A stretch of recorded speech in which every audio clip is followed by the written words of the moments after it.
시청자 여러분 안녕하십니까? 다문화 TBM 뉴스를 시작하겠습니다. 먼저 미투 관련 소식입니다. 지난주 이주 여성들이 미투 운동에 동참하지 못하는 이유를 전해드렸는데요. 이번엔 성범죄 피해를 입은 이주 여성들이 어떻게 어려움을 헤쳐나가야 할지 그 방안에 대해 조현정 기자가 취재했습니다. 이주 여성의 목소리를 대변하며 기본 권리 보장에 앞장서는 한국이주여성인권센터. 이곳은 성범죄 피해를 입은 이주 여성들을 위해 소송 지원, 상담 창구 지원, 쉼터 지원 등 다양한 도움의 손길을 뻗고 있습니다. 한국에서 처음으로 이주 여성 전용 쉼터를 만든 곳이고요. 그 여성의 억울함을 풀어줄 수 있도록 소송을 지원하고 여성한테 정의로운 판결이 내려질 수 있도록 그런 역할을 합니다. 일상에서 이주 여성들이 차별받지 않고 한국 사회의 구성원으로 잘 정착할 수 있도록 적응 지원하는 역할도 하고요. 성폭력 전문 상담원 교육이나 가정폭력 전문 상담원 교육 같은 이주 여성을 위한 전문 교육도 진행하고 있습니다. 이주 여성은 외국 출신이어서 체류 불안 문제가 있습니다. 체류를 안정적으로 할 수 있느냐 없느냐에 따라서 자신의 피해를 호소할 수 있기도 하고 없기도 합니다. 폭력 피해를 당했을 때 그 피해를 이유로 사업장을 이동할 수 있어야 되는데 현재의 고용허가제 사업장 이동 제한으로 인해서 피해를 경험하고도 같은 사업장에서 계속 일해야 되는 경우도 있습니다. 이주 여성들이 한국 사회에서 안전하게 살기 위해서는 일방향적 지원뿐만 아니라 이주 여성 피해 당사자가 대처 방법을 숙지하는 것도 필요합니다. 수사기관이나 사법기관에서 이제 초기 대응이 좀 미흡해서 이분들이 피해자임에도 불구하고 그 체류 자체가 보장되지 못하는 부분에 대해서는 그 유감인데요. 그래도 불구하고 성폭력 범죄 같은 경우에는 초기에 증거를 확보하는 부분 이런 것들이 좀 필요합니다. 가해자가 처벌을 받고 그런 경우에는 이분들의 체류가 보장돼도 지금 법이 돼 있기 때문에 초기 대응을 잘 하셔야 되는데 이제 보통은 경찰에 이제 해바라기 센터나 이런 데 통해서 신고를 하면 증거 확보하거나 초기 대응을 해주는 방식들이 있기 때문에 이를 좀 잘 활용을 하고 문제는 언어가 잘 안 통해서 이 초기 대응이 미흡할 수 있어서 이 부분은 국가기관이 좀 나서서 통역 서비스를 좀 제공할 수 있도록 체계를 좀 갖출 필요가 있다고 보입니다. 이주 여성들이 미투 사각지대에 놓인 이유는 법적, 제도적 지원의 부재와 대처 방안의 미숙함으로 볼 수 있습니다. 하지만 더 근본적인 원인은 이주 여성에 대한 무관심함이 아닐까요? 이들을 위한 따뜻한 위드유가 필요한 시점입니다. 다문화 TBM 조현정입니다. 크로스컨트리 15km 동메달, 7.5km 금메달에 빛나는 평창 패럴림픽 감동의 주인공 신의연 선수. 그의 영광 뒤에는 베트남 출신의 아내 김희선 씨의 내조가 있었습니다. 따뜻한 감동 스토리를 지닌 두 분을 저희 다문화 TBM이 만나봤습니다. 감사드립니다, 두 분. 발은 어떤 경로로 해서 좀 힘들게 되셨습니까? 교통사고죠, 뭐.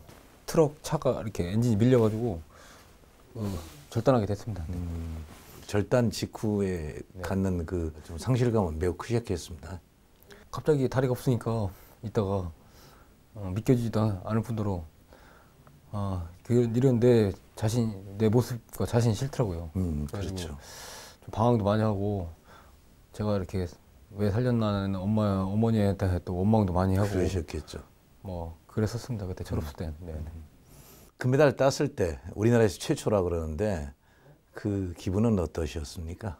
금메달 땄을 때는 실감도 안 나지만 지금도 뭐 믿어지지 않아요. 근데 네. 바깥 분의 그 쾌거를 보신 사모님의 그 기분은 어떠셨습니까? 그냥 그동안 여기까지 올라오는 게 엄청 몸 고생하는 거 보니까 소리 크게 질렀어요.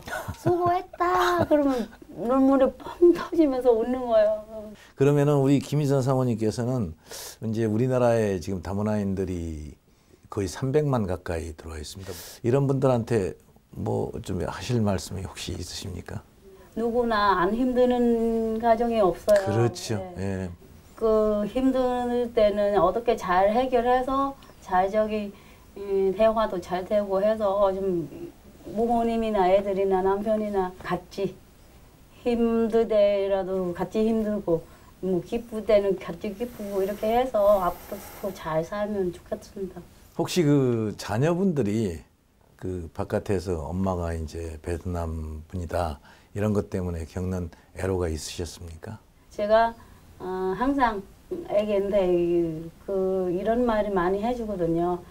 처음에는 친구들이 놀리고 막 그런 거는 있고 하지만 제가 그거는 사시는 거니까 인정이 해라. 친구들이 뭐라 하면은 네가 그러면 우리 엄마가 베트남 사람이지만 내가 베트남어 배울 수도 있고 한국어도 할 수도 있다. 네가 베트남 말 할 줄 아냐 이렇게 얘기해라.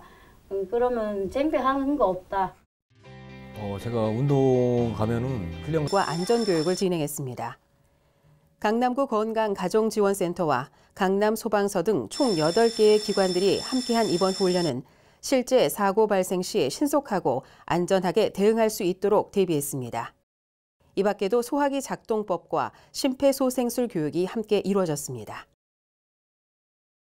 한국건강가정진흥원은 지난 20일부터 21일까지 전국 다문화 가족 지원센터에서 종사하는 다문화 언어발달 지도사를 대상으로 2018년 제1차 다문화 언어발달 지도사 양성교육을 실시했습니다.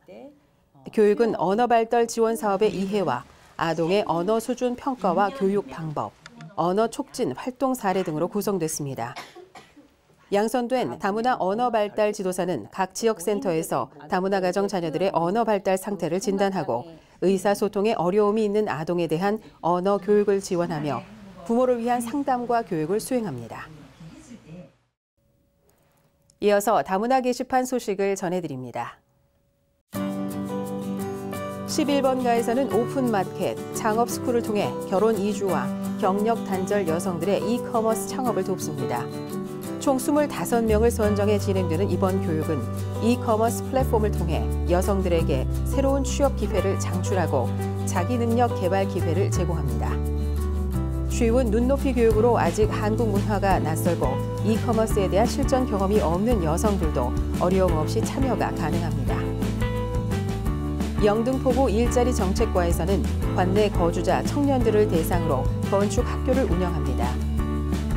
청년 실업난 가중으로 기술 교육을 통한 기능인 양성 요구가 높아짐에 따라 개설된 이번 학교는 도배와 장판 설치 과정, 타일과 미장 과정을 배울 수 있으며 오는 4월부터 6개월 과정으로 진행됩니다. 저희가 준비한 소식은 여기까지입니다. 다문화 TVN 뉴스를 마치겠습니다. 시청해주신 여러분 고맙습니다.